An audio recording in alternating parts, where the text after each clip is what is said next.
mercredi. Bon, Disney News. Cette semaine, il n'y a rien de majeur qui s'est passé comme nouvelle. C'est vraiment juste des petites nouvelles par-ci par-là dans les différents parcs de Walt Disney World.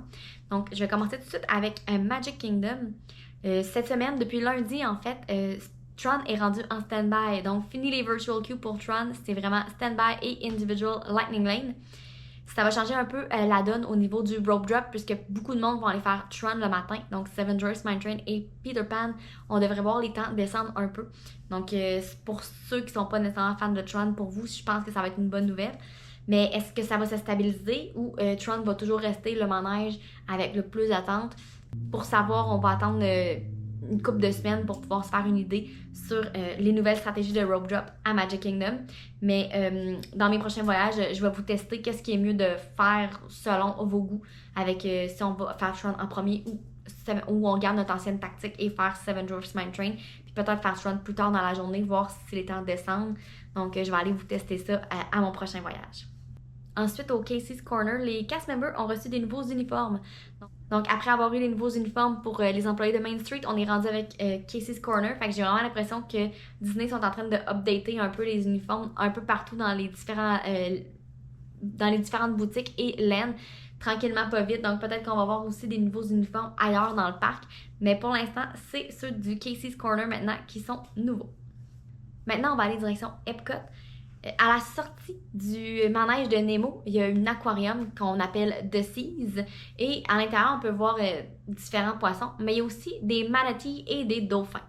Disney a annoncé qu'un des manatees, Lou, allait être relocalisé puisqu'il y a un nouveau manatee qui va s'en venir, qui a besoin d'avoir un peu de réadaptation au niveau, parce qu'on s'entend que Disney prend des manatees qui sont blessés, donc soit qui sont plus capables de nager dans la mer à cause que leur queue a été coupée par une hélice de bateau. Donc ils sont vraiment là pour se faire réhabiliter et apprendre à nager comme il faut et des choses comme ça.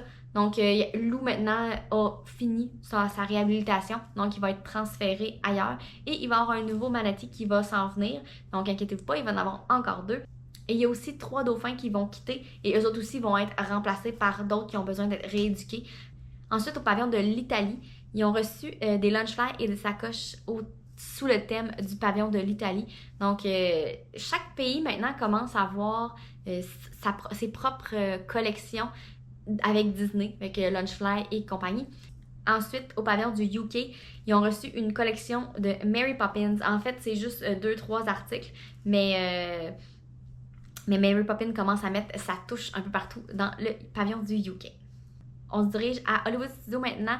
Pour les fans de Tower of Terror, on sait à la petite boutique à la sortie du manège, il y a toujours plein de marchandises sous le thème du manège. Genre, dans le fond, des lunch-fly, des oreilles, des pins, et il y a des gilets et tout. Ils ont reçu un pyjama. Donc, pour ceux qui sont vraiment fans de Tower of Terror et qui veulent avoir un pyjama Tower of Terror, ça va être maintenant possible puisque le pyjama est enfin arrivé. Maintenant, pour les soirées Jollywood Night, Disney a annoncé, en fait, a confirmé les personnages qui allaient être là pour les soirées. On savait déjà qu'il allait avoir Mickey, Minnie, Daisy, Donald, Goofy, Pluto, Chip, Dale. Tu sais, les classiques qui sont toujours là. Donc, eux autres, on savait déjà qu'ils allaient être là. Mais là, ils ont annoncé les personnages un peu plus rares qu'on va pouvoir rencontrer durant les soirées. En fait, il y a Baloo et King Louie du livre de la jungle. Ensuite, il y a les Three Caballeros. Il va y avoir Santa Stitch, donc Stitch habillé en Père Noël. Il va y avoir Santa Duffy, donc Duffy habillé en Père Noël. Ensuite, il va y avoir Phineas et Ferb. L'année passée, il était très populaire, donc je m'en doutais qu'il allait les remettre cette année. Et il va y avoir aussi Max habillé en Max Powerline, en fait. Ça aussi, je me doutais qu'il allait être là puisqu'il était là l'année passée. Mais nouveauté cette année, il va y avoir Bo Peep et Lotso en alternance. Donc, pour ceux qui aiment Toy Story, Lotso, c'est quand même très rare de l'avoir à Disney World, puisqu'il n'y a jamais eu vraiment de rencontre officielle, à part des fois qu'il était dans les parties d'Halloween, il y a plusieurs années. Mais ça fait longtemps qu'il n'a pas été sorti à Disney World. Donc, pour ceux qui vont aux soirées Jollywood Night, d'après moi, Lotso, il va avoir une longue file. Donc, si c'est un personnage que vous voulez rencontrer, allez-y assez tôt, puisque l'année passée, je me suis fait pogner toute la soirée quand j'ai voulu rencontrer Duffy et je n'ai jamais réussi à le rencontrer puisqu'à chaque fois que j'y allais, la file était fermée. Donc, Lotso, d'après moi, il va être très populaire cette année. Ensuite, Disney a sorti le menu pour le mois du Latin American, le hispanique. Donc, le mois de septembre, c'est un mois qui est inspiré des saveurs latines. Donc, ils ont sorti, à partir du 15 septembre, il va y avoir plein d'articles au niveau des restaurants un peu partout, dans les parcs, à Disney Springs et dans les hôtels, qui vont être inspirés de ces saveurs-là. Beaucoup de choses qui sont inspirées de Encanto, évidemment. Donc, pour ceux qui aiment ce type de nourriture, ils vont en avoir un peu partout dans Walt Disney. Le menu est sorti sur le site de Disney, vous pouvez aller consulter.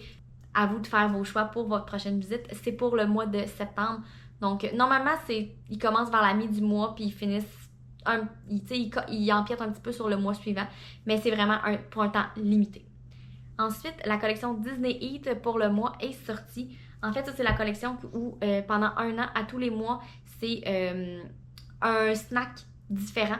Et il y a une collection complète qui est faite par rapport à ce snack-là. Donc, on parle des oreilles, Lunchfly, Spirit Jersey et compagnie.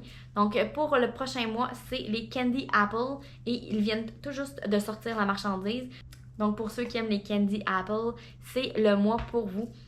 Ensuite, direction Disney Springs pour les fans de Starbucks. En fait, à Disney Springs, il y a 2 Starbucks et il y en a un qui est situé à côté du World of Disney. Et lui, il est fermé temporairement puisqu'ils vont le rénover. Donc, il faut aller à l'autre bout, proche du Disney Style, pour pouvoir avoir notre Starbucks. Mais inquiétez-vous pas, il va rouvrir. Fait qu'éventuellement, les 2 vont être ouverts. Mais pour l'instant, il y en a juste un, donc il faut s'armer un peu de patience parce qu'on sait au Starbucks, souvent, les files sont assez longues. Et vu que là, il y en a juste un, d'après moi, ça va être des longues files. Mais c'est seulement une petite rénovation, donc ça devrait pas être trop long avant que le Starbucks réouvre. Et pour terminer, le bateau qui relie le Grand Floridian à Magic Kingdom est fermé pour la semaine. En fait, c'est qu'ils sont en train de rénover le quai du bateau au niveau de l'hôtel, au niveau du Grand Floridian. Donc, pour ceux qui sont au Grand Floridian ou qui vont y aller dans les prochains jours, ça va être le monorail pour vous puisque le bateau va être fermé pour la semaine. Donc, c'est tout pour cette semaine pour les nouvelles Disney. Donc, là-dessus, je vous dis, on se voit samedi pour la vidéo à Disney. Sinon, on se voit mercredi prochain pour vos prochaines Disney News. Bye!